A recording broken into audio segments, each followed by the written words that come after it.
Shalom, Jemaat Shalom. GKI. Shalom Jemaat GKI Jire pagi hari ini, apa kabarnya semua? Luar biasa. Luar biasa, puji Tuhan. Boleh berikan salam kiri kanan, ya pun cuaca sedikit hujan. Puji Tuhan, 200 orang berkumpul di sini. Amin. Halo, puji Tuhan ya. Saudara-saudara, manusia biasanya mempunyai dua cara untuk belajar. Yang satu dengan membaca, yang satu lagi dengan berkumpul dengan orang-orang yang lebih pintar. Di dalam Matius 11 ayat 9 berkata, "Pikulah kuk yang kupasang dan belajarlah padaku, karena aku lemah, lembut dan rendah hati, dan jiwamu akan mendapatkan ketenangan." Memperhatikan dengan siapa kita bergaul dan bagaimana belajar daripadanya adalah bagian yang terpenting untuk suatu masa depan yang gemilang. Bapak Ibu yang dikasihi oleh Tuhan, mari pagi hari ini kita beribadah bersama-sama dengan penuh antusias, sukacita bagi Tuhan Raja kita. Selamat beribadah, Tuhan Yesus memberkati. Lalu saya bilang Bapak Ibu sekalian, kita siapkan hati kita untuk memuji Tuhan, menyembah Tuhan.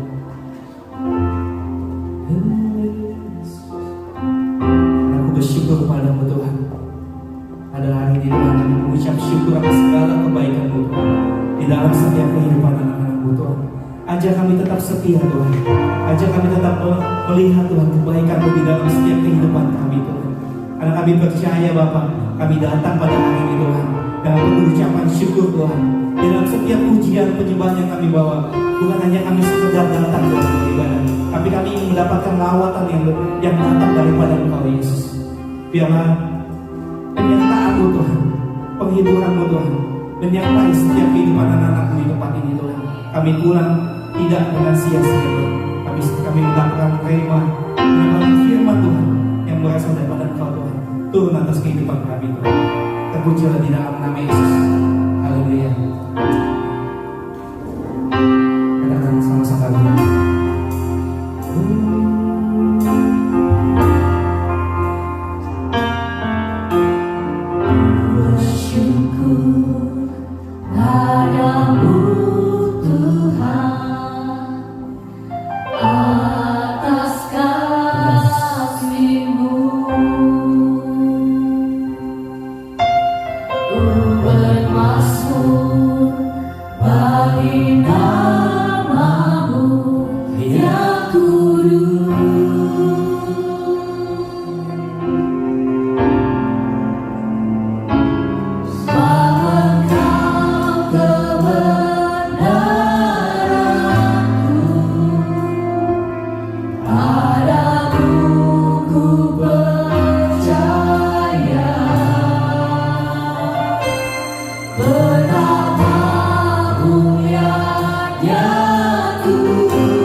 nyanyian pujian bagi Tuhan. Segala hormat kemuliaan hanya bagi nama-Mu Tuhan. Karena di dalam setiap persembahan kami Tuhan, ada kuasa yang mengalir dalam setiap kehidupan kami.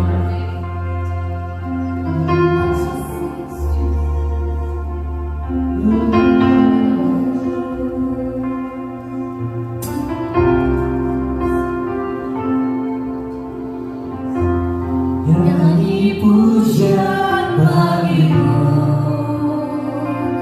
Tuhan, pujian bagi-Mu, Tuhan, nama-Mu besar dan layak dipuji.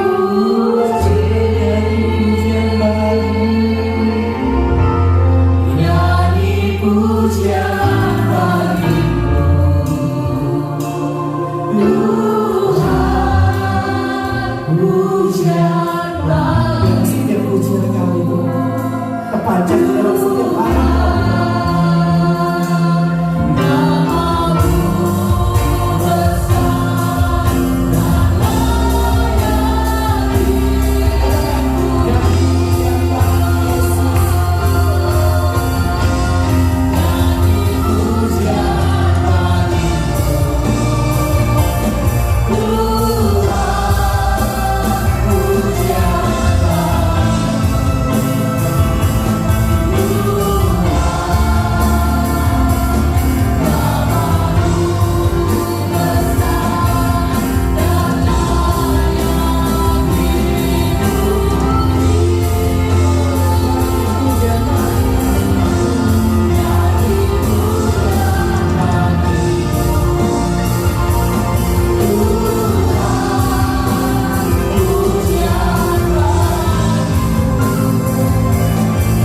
terbaik dalam hari-hari hidup kami.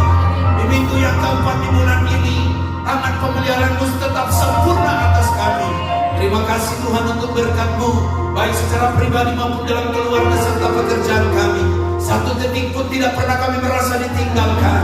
Engkau yang selalu hadir di dalam hidup kami, sehingga kami ada sebagaimana ada. Bukan kuat, bukan hebat, bukan gagahnya manusia, tapi semua karena kebaikan anugerah-Mu Bapa. Layaklah Tuhan dipuji, layaklah Tuhan ditinggikan, layaklah Tuhan disembah. Sebab dengan apa kami dapat balas semua kebaikan itu?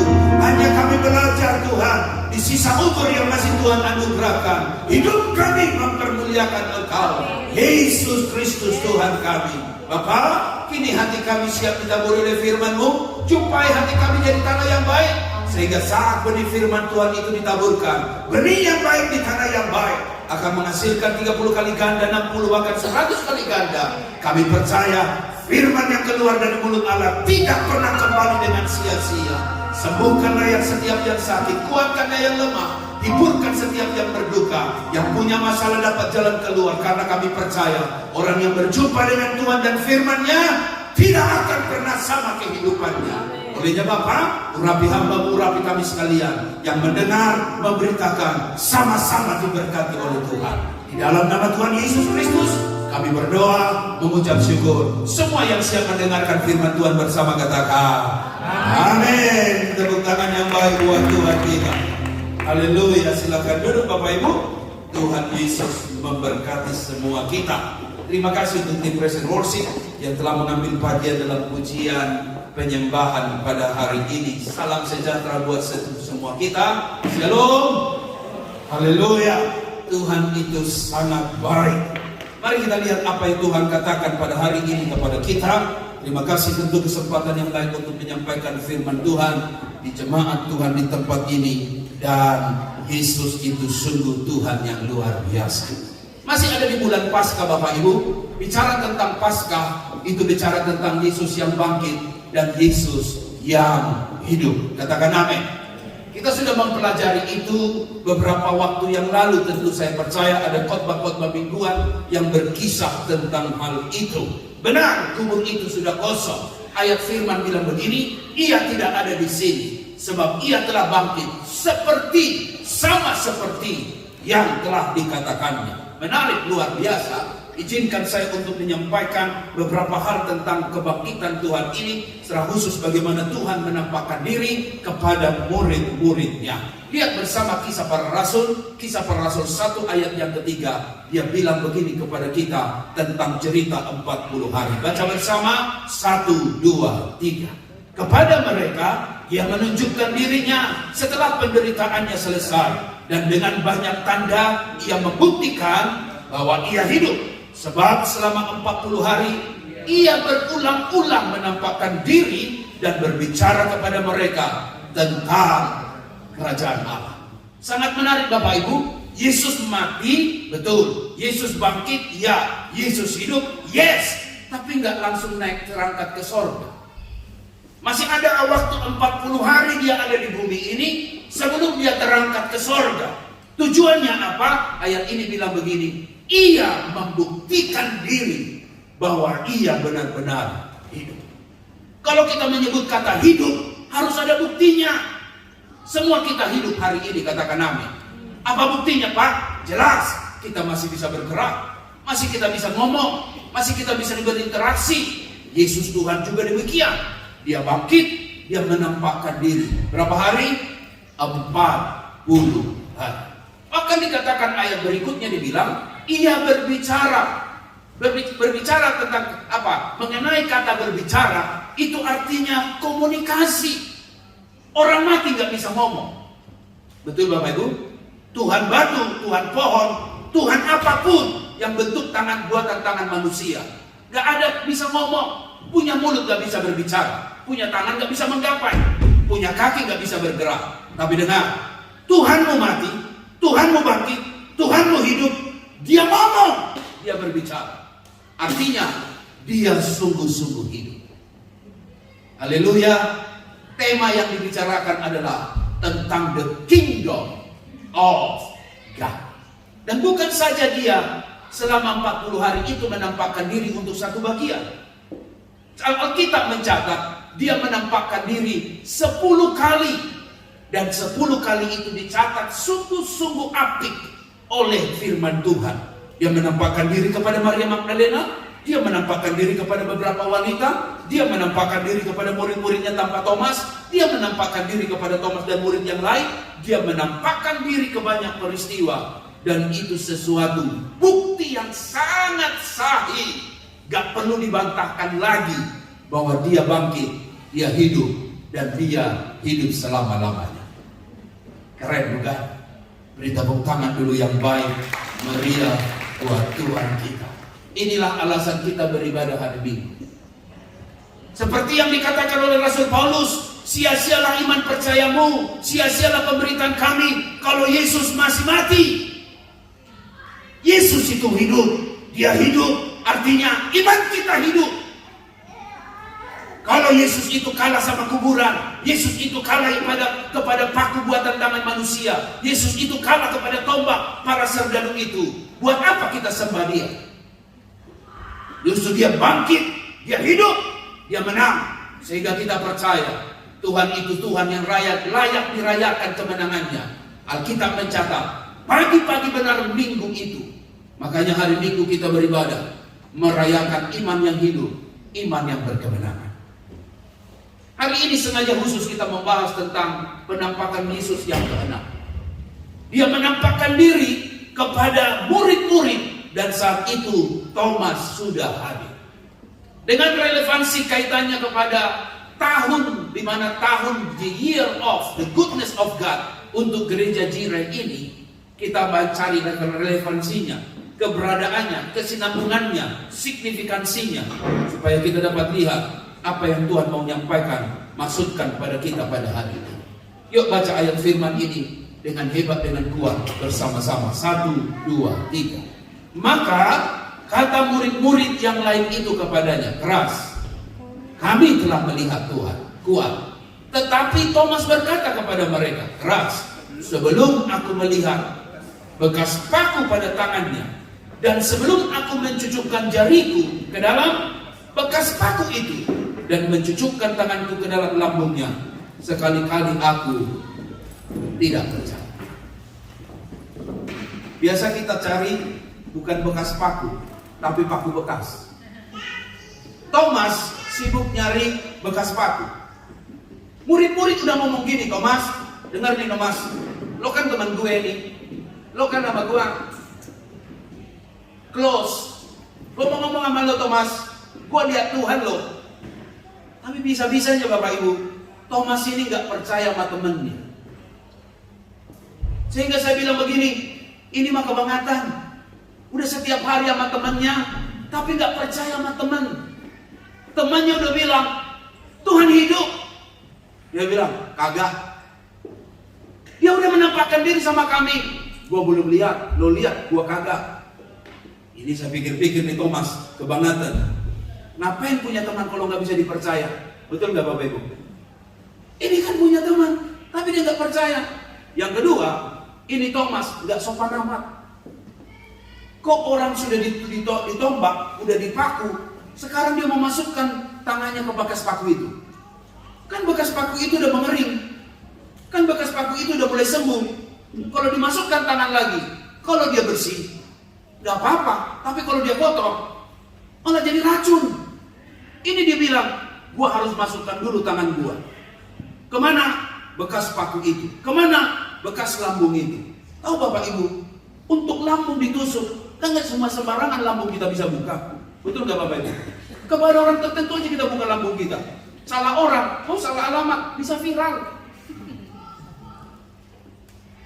Tapi Thomas ini, saya bilang, gak sopan amat. Masa minta tangannya dimasukkan? Masa minta tangannya dicucukkan? Yang ketiga, Thomas ini gak ada iman sama sekali. Kenapa saya bilang gak ada iman sama sekali? Sekian waktu dia mengikut Tuhan, sekian waktu ajaran tentang kebangkitan orang mati, sekian waktu Yesus cerita tentang rubuhkan ini di dalam 1 hari, apa dalam 3 hari, aku akan bangun dia kembali. Itu cerita tentang tubuh kebangkitannya. Tetap masih dia tidak percaya. Saya katakan, Ini benar-benar Thomas ada dalam suatu keadaan yang sangat serius tentang iman kepercayaan. Ayat berikutnya menarik. Baca dengan keras 1, 2, 3. 8 hari kemudian, apa? Murid-murid Yesus dikatakan apa? Berada kembali dalam rumah itu. Dan Thomas bersama-sama dengan mereka.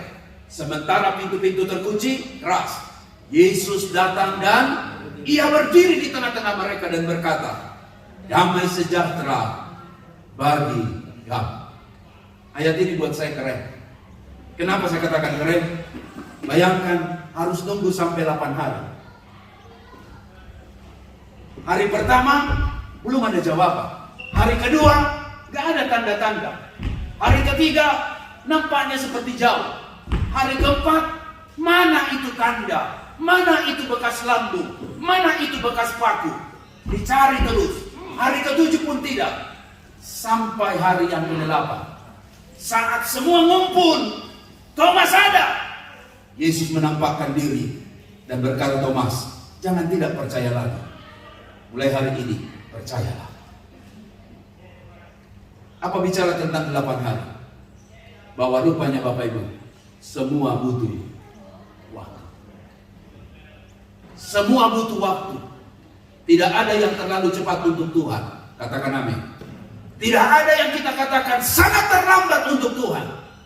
Segala sesuatu indah pada waktunya. Yang setuju dengan saya katakan amin. Segala sesuatu ada waktunya. Jangan paksa Tuhan. Tuhan saya mau cepat. Enggak. Tuhan kerja sesuai schedule. Dan saya percaya semua butuh waktu. Sekalipun 8 hari nampaknya lambat, 8 hari terlalu membosankan, 8 hari, oh kapan lagi? Tapi di 8 hari itulah Tuhan berkata, this is my time. Saya sangat percaya Bapak Ibu, di hidup ini khususnya tahun politik, tiba-tiba kita dikejutkan, Megawati, top PDIP, usung Ganjar Pranowo jadi capres 2024. Siapa Ganjar mania? Waduh, kayak semuanya kayak Prabowo semua. Atau Anies Baswedan? Dari ketawanya nampaknya kadrun atau apa? Tiba-tiba top PDIP usung Ganjar Pranowo jadi capres 2024. Orang politik, reporter nanya sama politisinya PDIP, kayaknya buru-buru amat, katanya mau mengumumkan pada waktu Hari Kesaktian Pancasila tanggal 1 Juni. Kenapa sekarang langsung diumumkan? Sepertinya hilang dari perencanaan. Tapi si politisi itu bilang begini, tidak, semua sudah direncanakan baik. Tapi dicari tanggal 21 bulan 4, Hari Kartini. 21 tanggal 4, hari diantara Idul Fitri, untuk bicara tahun kemenangan, hari kemenangan, dan kemudian Yang Ganjar Pranowo menjadi kita usung sebagai pemenang 2024. Pintar juga dia. Yang menariknya Bapak Ibu, bisa-bisa Puan Maharani diangkat menjadi tim sukses untuk akhirnya menjadi komandan untuk supaya mensukseskan Ganjar Pranowo. Padahal dulunya orang mulai bilang begini, kalau Puan gua gak mau pilih PDIP. Tapi sekali lagi, semua ada waktunya. Di tahun politik aja semua ada waktunya. Lihat foto bertiga ini, pakai salam metal.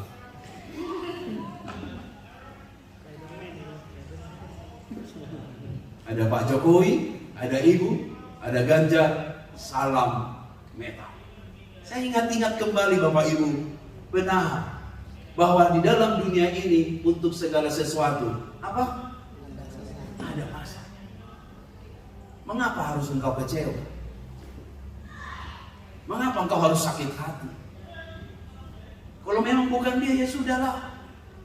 Kenapa kamu harus paksa? Enggak, kalau enggak dia, gua enggak kawin. Loh?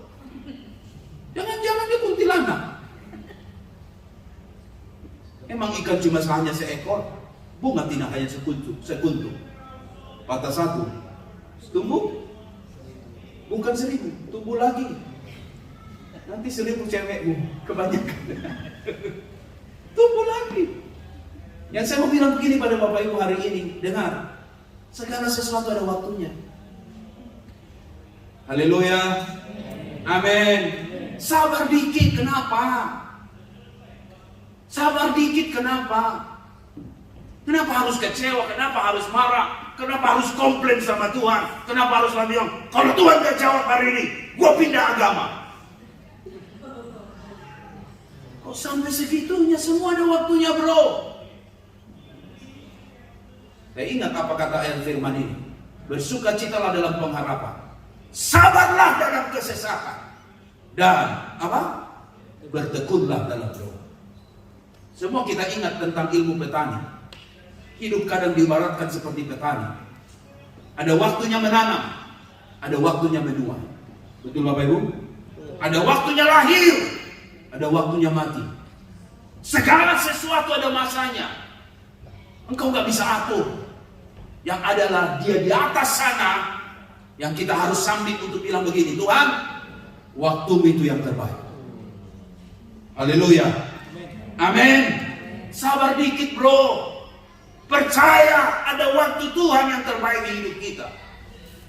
Dan kesabaran itu modal besar untuk kita menjalani hari ini. Termasuk di dalam berumah tangga. Siapa yang menduga tiba-tiba ada kasus ini? Mengejutkan. Siapa ini orang ganteng ini? Ariwo. Siapa bininya? Bukan saya. Ini apa?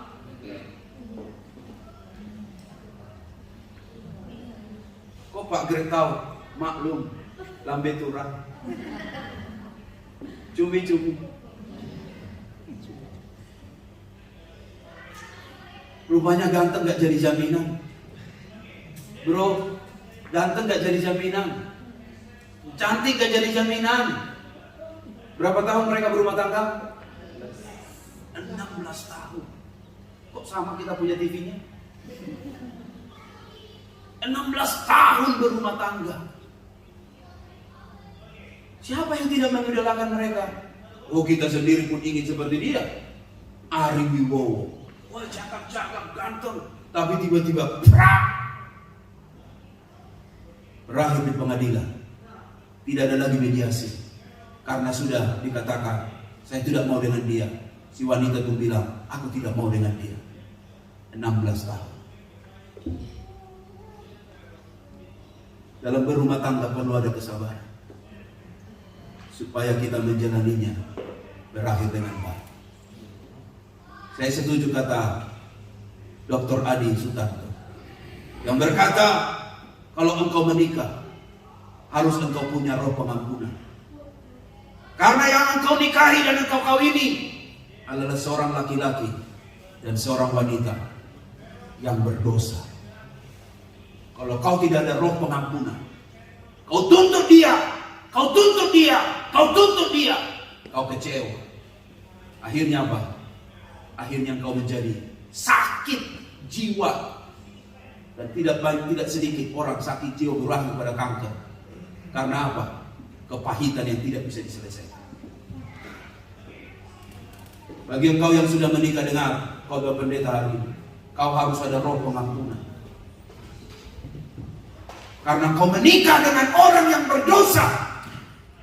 Kalau engkau tidak ada roh pengampunan, yang ada adalah kepahitan dan kekecewaan. Sudah jelas Alkitab mencatat, laki-laki dan wanita itu dua hal yang berbeda. Namanya saja lawan jenis. Apa? Lawan jenis. Tiap hari kan kita bertengkar terus. Apalagi kalau suaminya keras kepala. Maksudnya gimana Bang? Kayak Firaun. Dia omongin dablek, diceritain ini gak mau dengar. Akhirnya apa? Udah, piring melayang.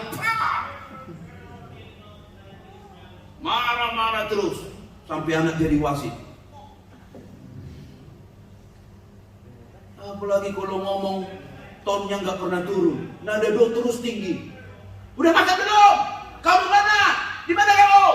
Buset, orang nyanyi nada do tinggi kan jelek semua. turunin dikit. Dali, sudah makan belum? Kok nggak bisa sih itu? Makanya bersyukur kita dengan seminar keluarga yang sudah diselenggarakan, sedikit mengequip kita untuk kita mengerti bahwa dalam berumah tangga gak gampang rumahnya. Betul Bapak Ibu? Betul Bapak Ibu? Sudah nanya sama suamimu berapa persen bahagia?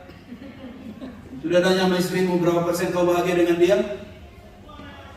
Kalau mau nanya nasihat saya, bawa dulu makan malaka, baru nanya. Atau kasih duit dia baru nanya. Kalau nggak ada duit di kantong jangan nanya. Pasti dibilang cuma 30%.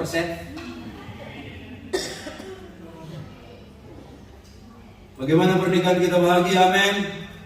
Saya aja saya tanya istri saya waktu di mobil, jawabnya apa? Saya cuma bahagia 50%. Sedih nggak? Sedih. Padahal saya narasumber seminar. Sedih saya, betul. Tapi saya tidak mau kalah. Makanya saya bilang kan, lebih baik dia jujur 50% dia bilang. Karena apa? Cinta nggak boleh 100%. Nanti mentok dia. Harus ada ruang untuk mengembangkannya. CIB, pembelaan diri. Saya bilang gak apa-apa, 50% lagi. Nanti saya bawa kamu pergi ke David John. Ngapain? Jalan-jalan aja. Maksudnya apa? Kita shopping. Wah, enak dong shopping. Tambah sedikit, window shopping.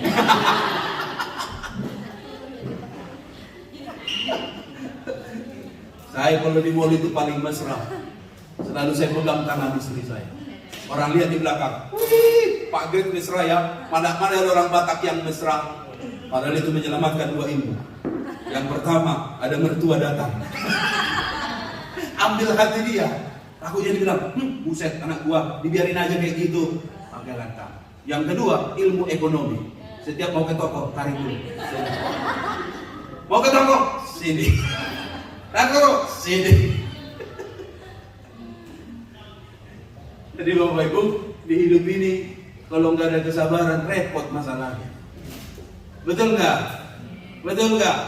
Di dalam pernikahan Anda siapa paling sabar? Suami atau istri Anda? Wah, istri.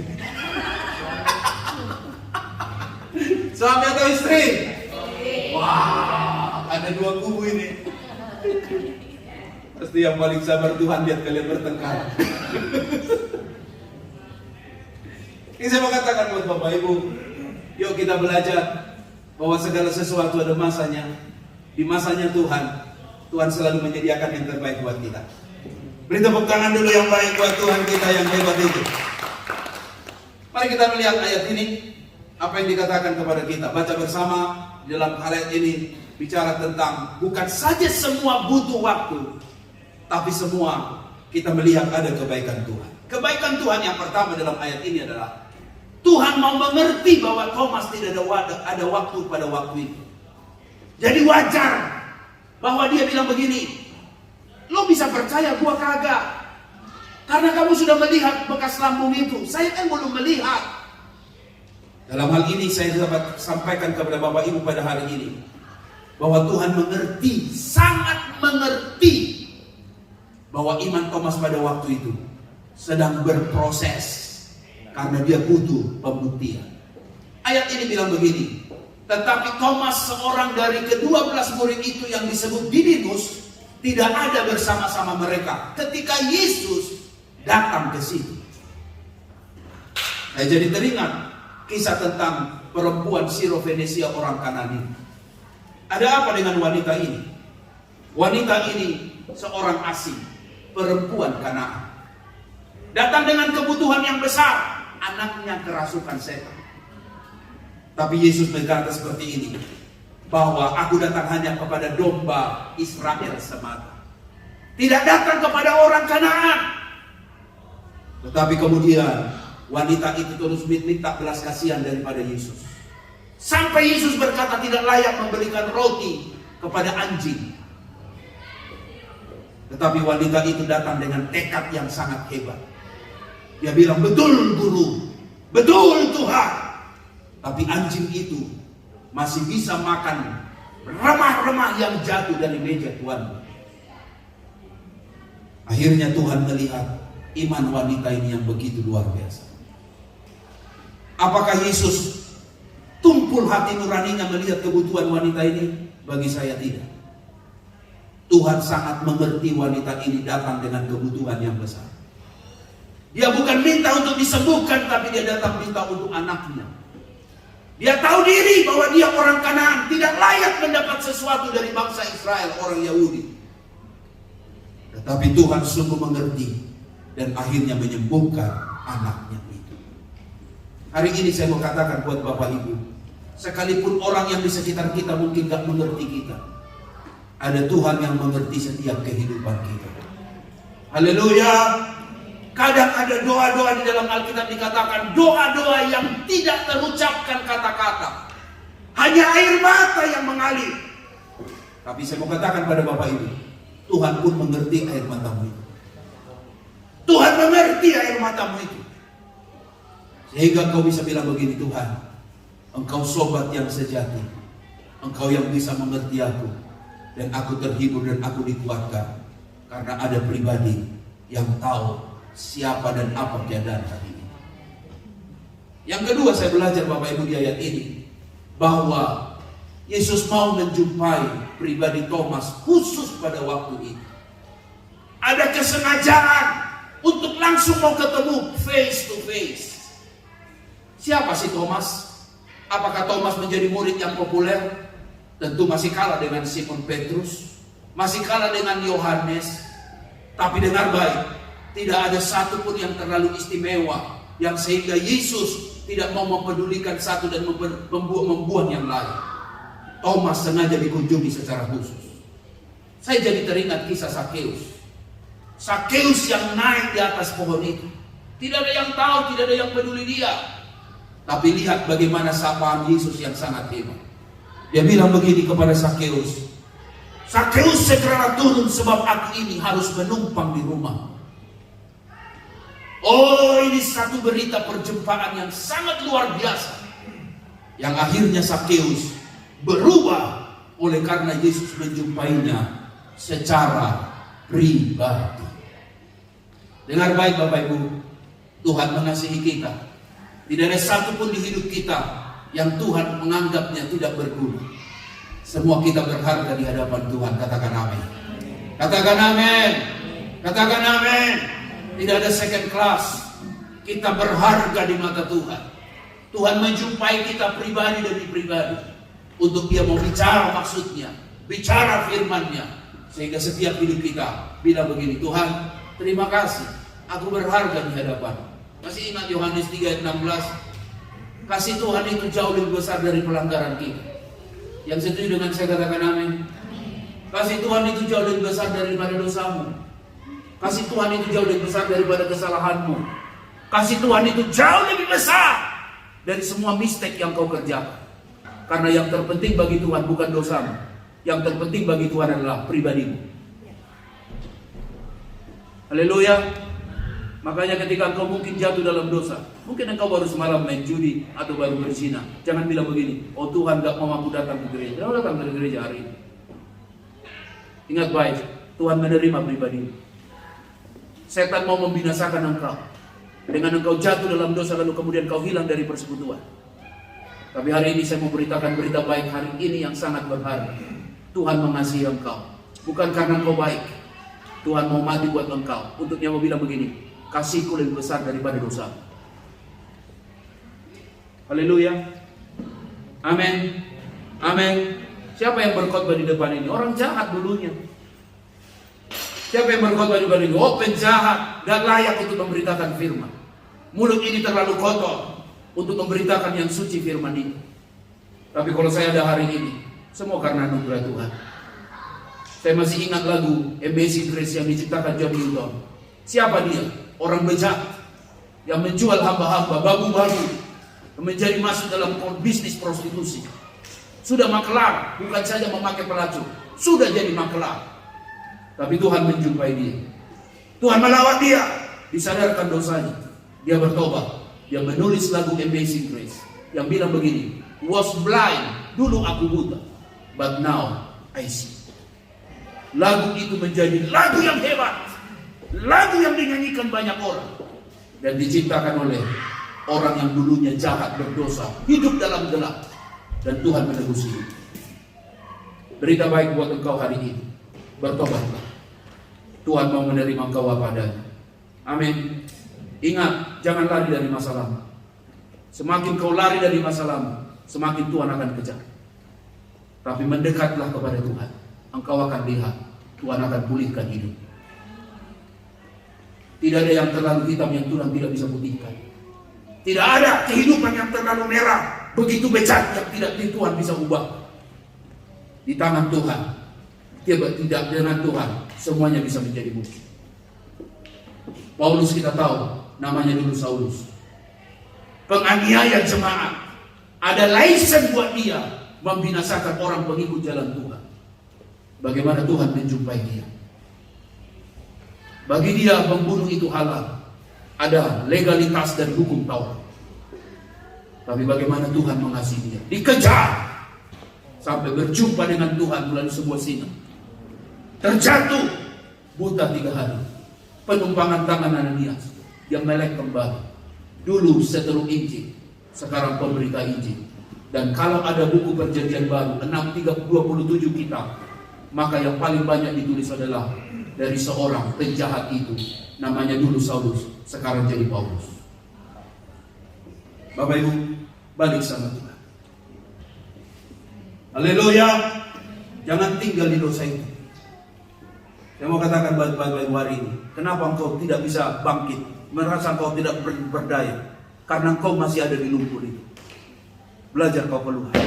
Ingat, ada kasih Tuhan yang jauh lebih besar dari dosa kita. Tidak ada Tuhan yang tidak bisa Tuhan pulihkan. Haleluya. Amin. Amin. Balik sama Tuhan.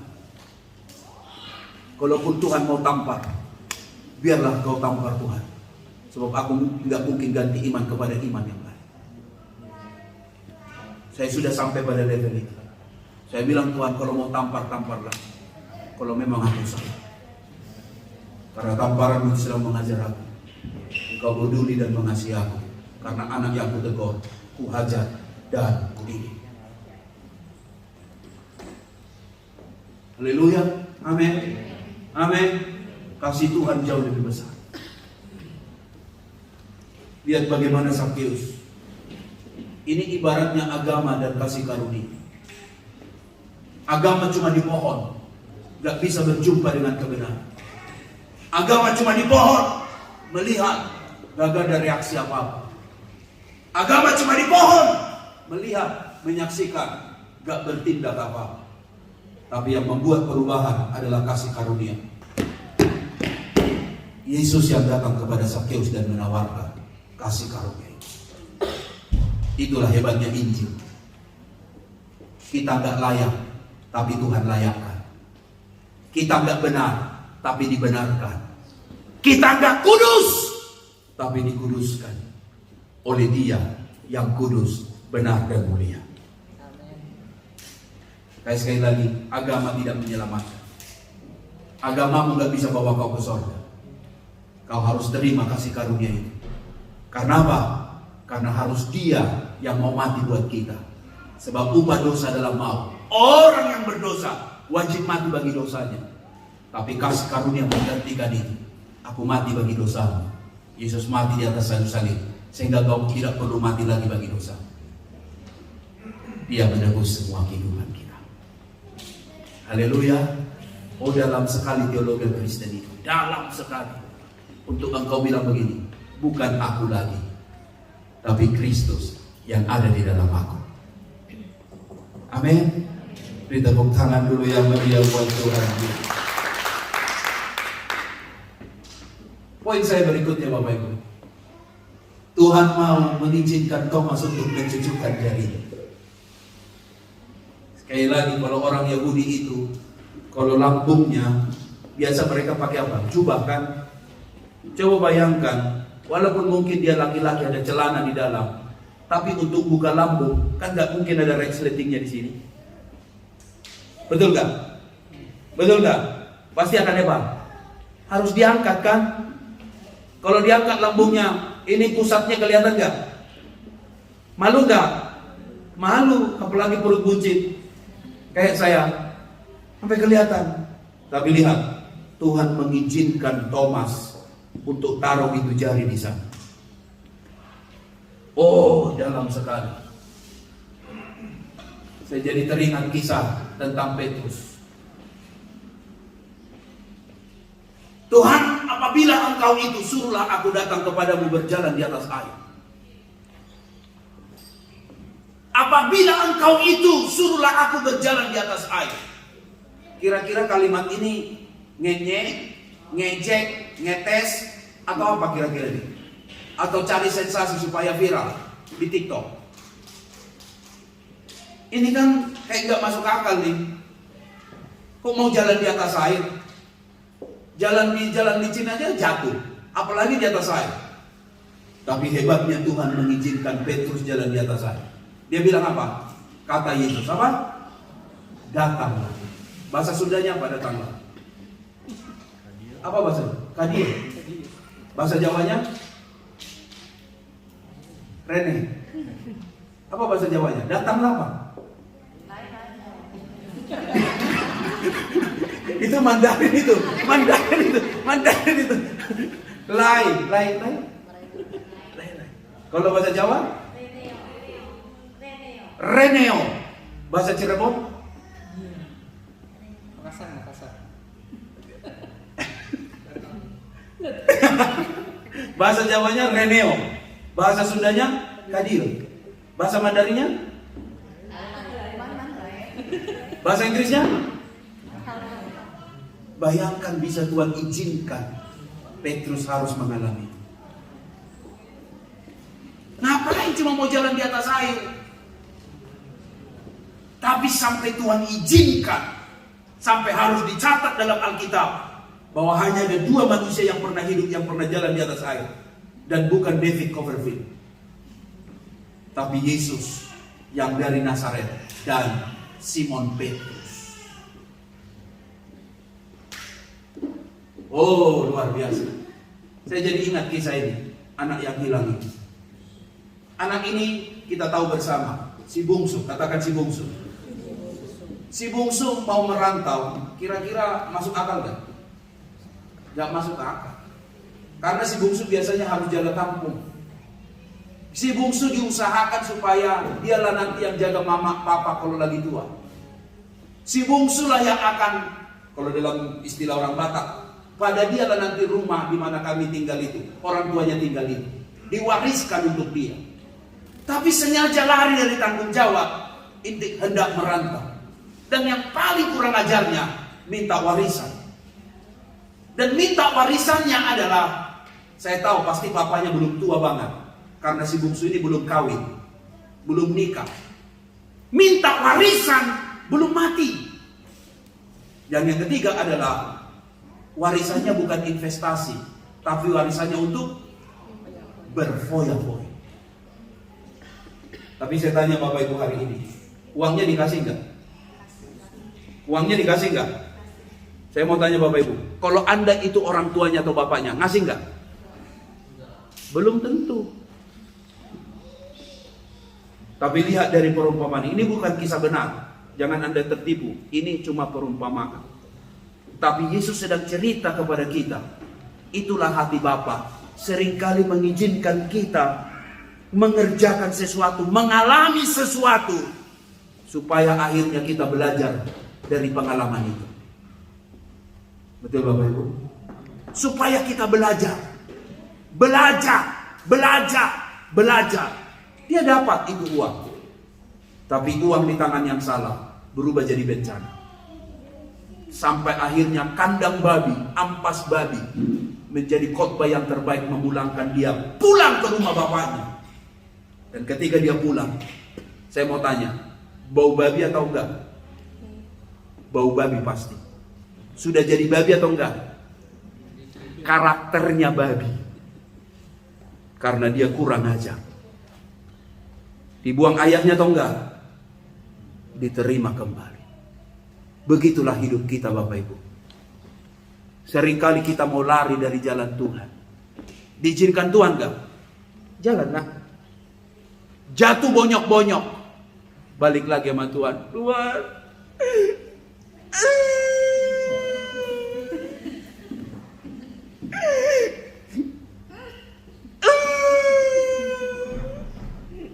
Tuhan bilang, nak, sini. Kamu udah belajar pengalaman kehidupan. Jangan buat lagi, nak. Tuhan mengizinkan semuanya itu untuk kita didewasakan. Amin. Untuk kita didewasakan. Ada banyak orang pinjol-pinjol itu. Pinjaman online. Mau cepat kaya, crazy rich. Richnya nggak dapat, crazy-nya dapat. Akhirnya jadi gila. Nangis. Kan Tuhan, kalau uangnya saya bikin investasi. Nah, kamu belajar, nak. Untuk kaya itu butuh proses. Gak ada crazy rich. Tiba-tiba kaya, lalu kemudian kaya, dan kemudian jadi kaya. Sekarang orang kaya di Lampung sudah ketar-ketir karena munculnya namanya si Bimo. Do you know Bimo? Yang viral itu. Sekarang di Lampung yang punya Hermes tas, yang punya Christian Dior, Cedar. Sekarang diumpetin sudah. Mobil-mobil mewah Alphard yang semua diumpetin. Karena si Bimo sudah bicara. Dan kemudian KPK menyelusuri kadis-kadis kepala dinas serta kegubernuran. Siapa yang pamer-pamer kemewahan. Dalam bahasa Inggrisnya disebut apa? Flexing. Oh, haleluya. Di sini belum ada Hermi, masih Tommy Hilfiger. Oh, masih Calvin Klein. Oh, haleluya. Berarti satu kampus digasal.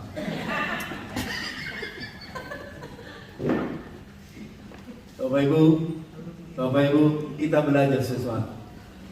Haleluya. Kenapa Tuhan gak larang pergi ke kasino itu? Kau mengalami, nak. Supaya kau ngerti, nak. Dari kasino gak pernah kaya. Mungkin kau menang sekali.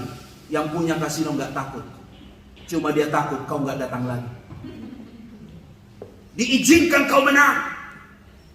1 kali, 2 kali. Sampai saya ketemu tamu kemarin, dia cerita sama saya, Pak Pendeta. Bukan dipanggil Pak Pendeta, dia nggak tahu saya pendeta. Dia cuma bilang, Pak, saya cuma kasih tahu sama Bapak, ada teman saya menang dapat 2 Mercy, Pak. Tapi kalah kemudian 5 Mercy hilang, sampai rokoknya pun terjual ke dia. Karena yang kaya bukan pernah bermain judi, tapi yang kaya adalah yang punya judi. Kok bisa kita mengalami itu, Pak? Supaya kau belajar, nak, bahwa berkat itu bukan datang dari meja itu. Berkat itu datang dari Tuhan. Saya akhirnya mengerti, Bapak Ibu. Kadang-kadang Tuhan izinkan. Diizinkan kau mengalaminya. Supaya akhirnya kamu terbuka dan dewasa. Ngerti apa yang Tuhan mau. Haleluya. Ayat ini sebagai penutup, baca bersama 1, 2, 3. Marilah kepadaku semua yang letih lesu dan berbeban berat. Aku akan memberikan kelegaan. Beratkah beban yang kau hadapi? Datanglah pada Tuhan. Tuhan itu sedang mengajar kita banyak hal. Bahkan dalam ayat Alkitab, bagaimana Tuhan mengajar kita untuk dengan kasih-Nya supaya kita kembali kepadanya. Tuhan Yesus memberkati. Kita beri tepuk tangan yang baik buat Tuhan kita. Mari kita bangkit berdiri, nyanyi bersama lagu ini. Haleluya.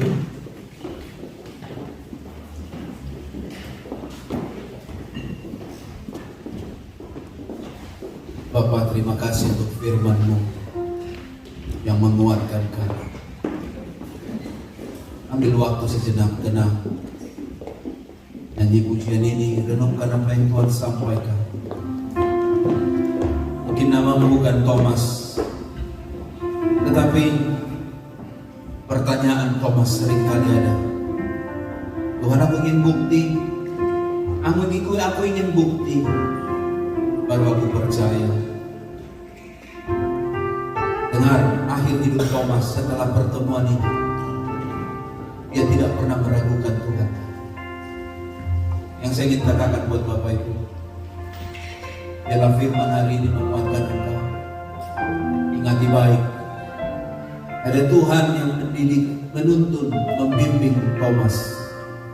Tuhan yang sama membimbing, menuntun engkau. Dia ingin ketemu engkau pribadi-pribadi. Dia mengizinkan itu supaya kau belajar sehingga kau mengerti hidup bergantung dengan Tuhan itulah hidup yang paling nikmat. Rabakana rabasakatakana rabas inanina rabatakana rabakana. Lawat kami hari ini, lawat kami hari ini, lawat kami. Kami butuh Tuhan. Jangan bosan-bosan mendidik kami, jangan bosan-bosan menuntut. Lawat kami Tuhan, lawat kami, lawat.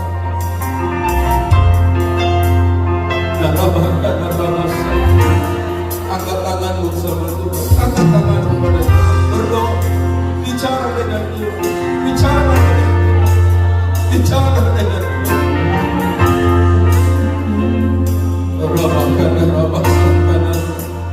Ampuni kami, kuduskan kami. Pegang Tuhan tangan kami, jangan lepasnya. Kami butuh Tuhan, kami butuh Tuhan, kami butuh Tuhan, kami butuh Yesus. Oh,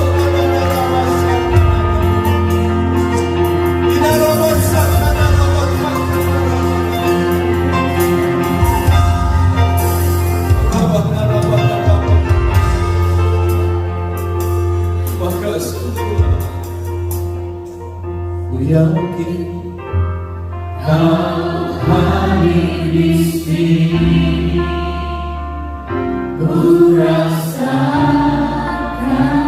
kuasa yang tak terbatas.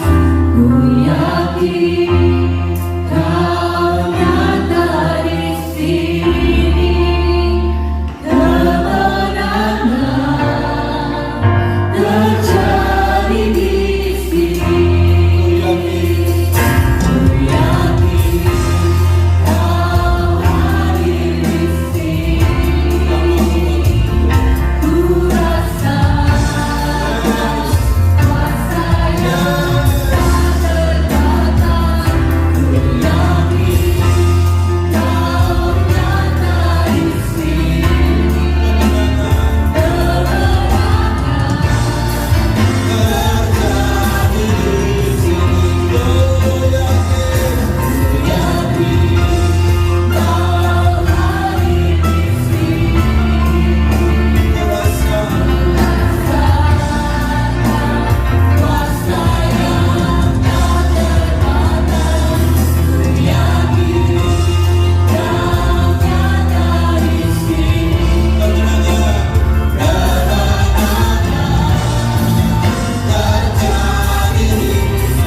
paling baik dalam hidup kami.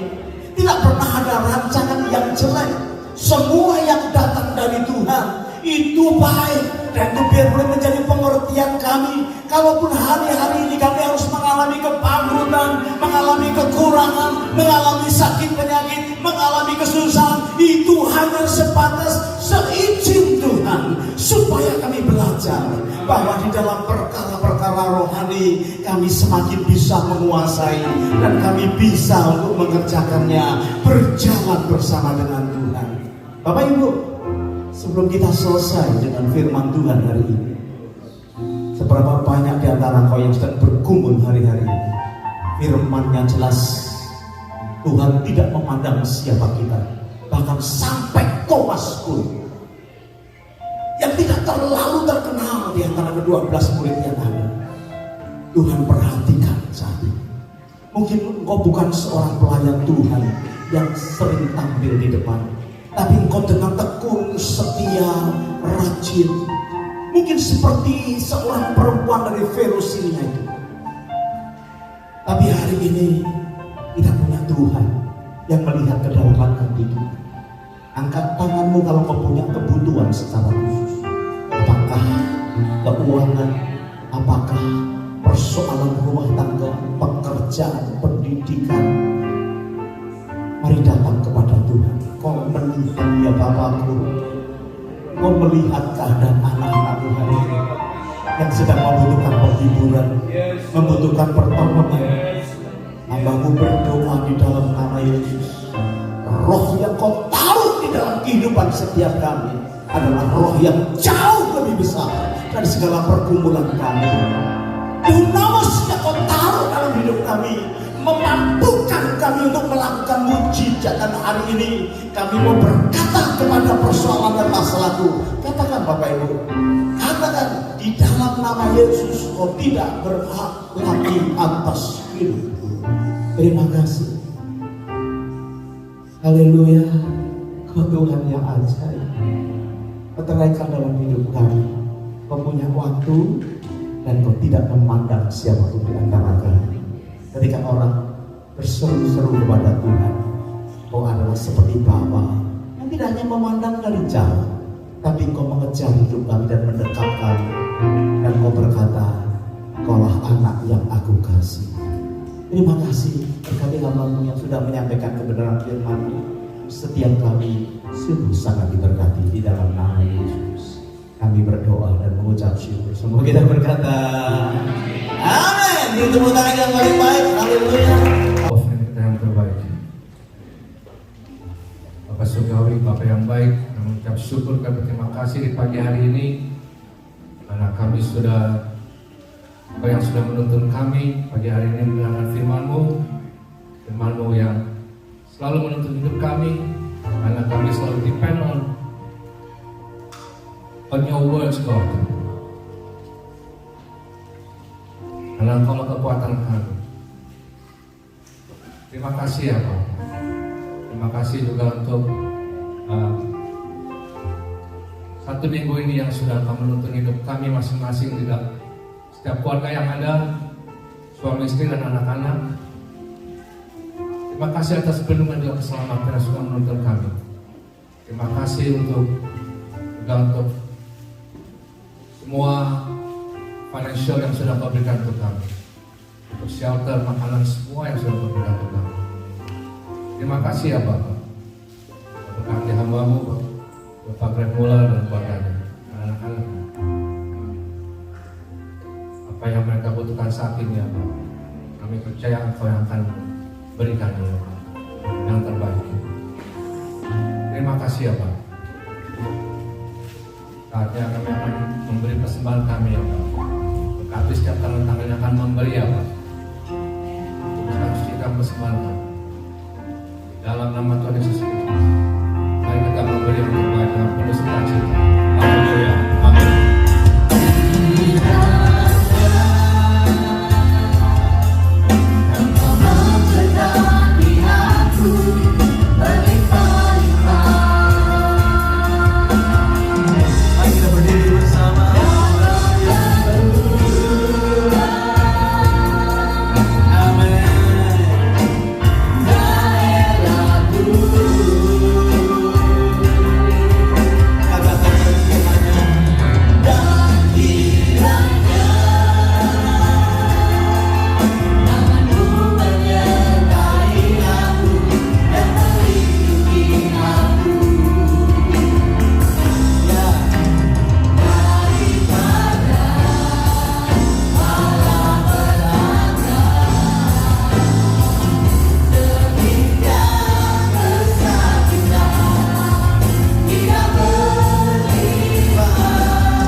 menjadi berkat biasa. Haleluya. Still remember apa yang ada dalam pikiran kita, itu yang akan terus nge-drive hidup kita menjadi seperti apa itu. Bapak Ibu yang dikasihi Tuhan, Tuhan tidak membedakan kita semua. Thomas pun diberi kesempatan, gitu? Nah, sama seperti kita, akan diberi kesempatan jumpa dengan Tuhan, dan itu yang membuat kita akan semakin kuat dan kokoh. Amin, Bapak Ibu. Cuma waktunya adalah waktunya Tuhan. Jika terjadi, ya karena Tuhan tidak pernah pikir buruk aja enggak pada hidup kita, tetapi Dia akan melatih tangan kita untuk terus berkemenangan dalam kehidupan kita. Amin ya. Jadi terus doakan untuk rencana pembelian gedung gereja. Kita bangun dulu kita segera akan doakan untuk gedung gereja yang sudah disiapkan. Jadi tidak mana-mana sudah disiapkan di mana nanti kita belum tahu. Ya. Tapi yang pertama yang kita akan buat adalah timnya. Ya, saya sih berdoa Tuhan kasih tim yang pertama cinta Engkau, yang kedua pinter. Jangan seperti saya. Kalau seperti saya nggak sampai nanti uangnya, saudara ya. Gitu ya. Jadi cari tim 3-4 orang, ya. Kemudian dalam kasih itu kita kerjakan. Ya, amin ya. Nanti satu kali kita akan bikin persembahan pertama untuk pembangunan gedung kita. Sekarang kita doa dulu, siap-siapin. Kira-kira nanti kalau waktunya itu sampai, kira-kira berapa juta yang saya mau berikan ya di persembahan pertama. Maksudnya rupiah, juta rupiah. Tetapi saya excited. Are you excited? Kayaknya dulu apa dulu ya? Excited lah kita ya. Tuhan bisa memakai 5 roti, 2 ayam untuk tidak saya ayam, saya juga ikan juga. Ya, tapi itu merupakan sesuatu yang luar biasa. Kita doakan sama-sama dan saya percaya saudara pulang dengan berkat yang besar. Tuhan Yesus, Bapa kami yang baik buat kami hari ini, sungguh kami tahu Kau punya kairos dalam setiap kehidupan kami. Biar kami jadi orang yang sabar, kesabaran kami semakin meningkat, dan kami juga tahu bahwa kami berharga di hadapan Tuhan, sehingga Kau mati di atas kayu salib. Tidak ada yang beda, yang di atas, yang di depan, siapa yang melayani, yang dilayani, semua kami tahu Engkau begitu baik. Kami saat ini, kami sepakat mengucap syukur untuk gedung gereja yang sudah Kau sediakan. Ya Tuhan, yang Kau sendiri yang menyempurnakan. Kami doakan ada 1-2 di antara kami yang Kau gerakkan hatinya, bukan yang bodoh tetapi yang pintar. Ya Tuhan, kami rindu ada orang-orang yang pintar, yang berhikmat, yang sabar, yang tekun, yang setia, yang mengasihi Tuhan, mengasihi jemaatnya. Tuhan kumpulkan supaya boleh menjadi tim yang mengelola akan pembangunan gereja ini. Juga berdoakan untuk para pastoral yang ada supaya juga diberi semangat, diberi kesanggupan, kemampuan. Kami tahu kami memandang kepada Tuhan yang ajaib dan luar biasa. Sekarang Tuhan Yesus, kami mau pulang satu dengan yang lainnya di tempat ini, juga yang ada di luar sana yang sedang mengikuti ibadah kami. Kau memberkati setiap kami. Bapak Ibu, sekarang saatnya Kau kedangkan tangannya di hadapan Tuhan. Kau pulang dengan membawa berkat yang besar dari Allah Bapa, sungguh cinta kasih dari Tuhan Yesus, dan persekutuannya di dalam Roh Kudus menyertai kita sekalian mulai sekarang akan sampai selama-lamanya. Semua kita berkata amin. Bapak Ibu, selamat pagi, selamat hari Minggu, Tuhan memberkati.